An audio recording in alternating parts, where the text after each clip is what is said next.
Next performer, contestant S6342, with the program entitled Hamlet as Told on the Street.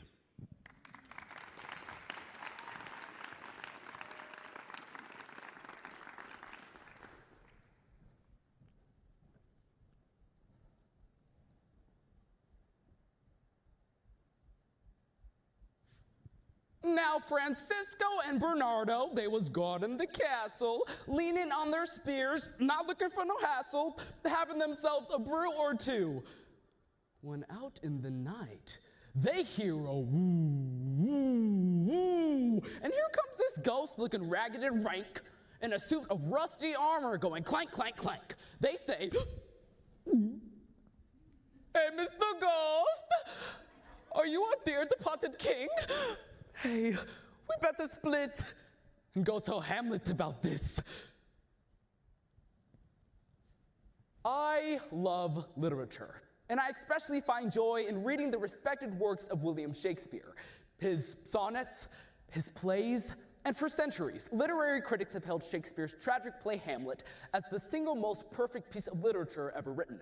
So imagine my delight in finding Shakespeare's timeless tale transformed from the these and thous of yesteryear into the street language of today. Hamlet as Told on the Street by Shel Silverstein.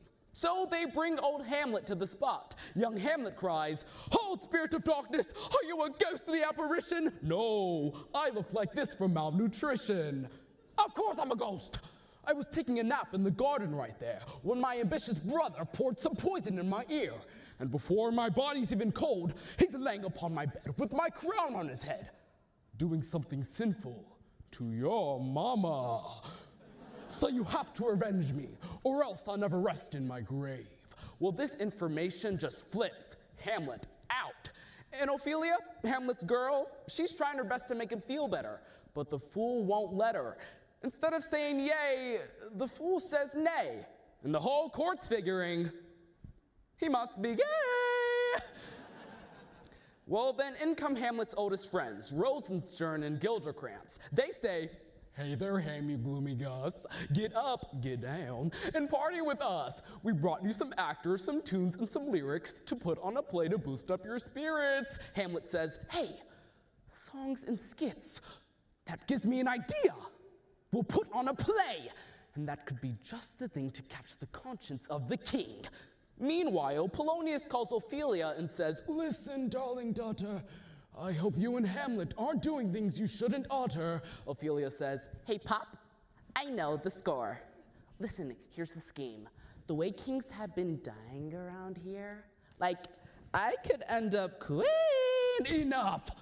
That prince has ruined my day, and now we have to go see his play. Within a play." So they go to the play, and the play begins, and oh, looky here. It shows the king putting poison in his brother's ear, and King Claudius is watching, and ooh, is he pissed. He says, "I know who's responsible for this." Then hark. Just then, Hamlet hears a sound from behind the curtain, but it's really Ophelia's daddy spying for the king. Hamlet yells, "A rat!" and stabs at the place. And kerplunk, out falls Polonius on his eavesdropping face. Hamlet sees it as if the king and says, "I've killed my girlfriend's papa, and I'm covered in his blood. How do you explain this to someone you love?" Then here comes Ophelia calling, "Daddy! Daddy dear, Hamlet, is my daddy here?" "Well, he is, and he ain't." "My daddy's dead, and I can see through your poetry and your promises you messed up my brain. You are a dirty dog, and like, not a Great Dane. Oh, go bake a cake, or go jump in a lake." And that's where he made another fatal mistake. He didn't really mean for her to do it. So they have Ophelia's funeral, and everybody's there. And into her grave leaps her brother, Laertes, and he rants and he raves. He cries, "Fee, fo, fi! If I find the guy who caused her to die, I will slice him like a pie." Then King Claudius pulls his coat and says, "Hearken to this. Hamlet's the dude who messed up your sis.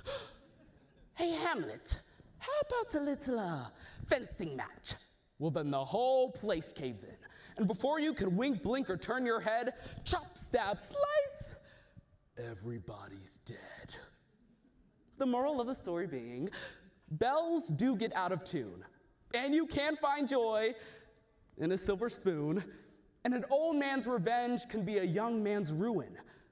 Oh, and never look too close at what your mama's doing.